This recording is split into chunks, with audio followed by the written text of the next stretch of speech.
আপনি যদি চান আপনার ফোনের অ্যাপস কোনোটা কেউ ডিলিট করতে পারবে না, আবার কেউ যদি চায় যে কোনো অ্যাপস ডিলিট করতে পারবে না, তাহলে কেউ কোনো অ্যাপস ডিলিট করতে পারবে না, হোম স্ক্রিন লকেট দেখাবে। আবার আনইনস্টলও করতে পারবে না, হোম স্ক্রিন লকেট দেখাবে।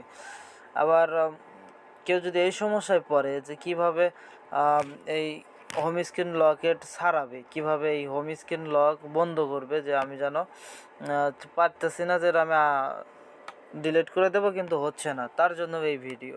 আবার কেউ যদি চায় আমার কোনো অ্যাপস কেউ ডিলিট করতে পারবে না, তার জন্যও এই ভিডিও। তাহলে ভিডিও শুরু করা যাক। প্রথমে আমরা চলে যাব সেটিং অপশনে। সেটিং অপশনে যাওয়ার পরে এখান থেকে আমরা উঠকে বের করব home screen lock and lock screen. Home screen and lock screen, এই হোম স্ক্রিন অ্যান্ড লক স্ক্রিনের উপর আমরা একটা ক্লিক করে দেব।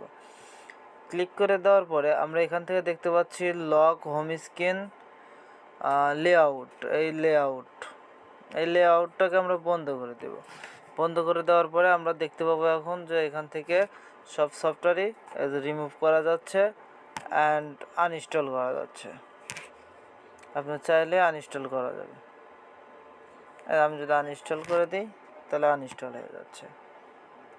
আর সেমভাবেই আবার আপনি যদি চান যে আমার কেউ সফটওয়্যার বন্ধ করতে পারবে না, তার জন্য আপনি চলে যাবেন সেটিং অপশনে। সেটিং অপশনে যাওয়ার পরে home screen and lock screen, এরপর ক্লিক করার পরে হোম স্ক্রিন অ্যান্ড এটা চালু করে দিলে পরে আবার কোনো সফটওয়্যার ডিলিট করতে পারবে না কেউই।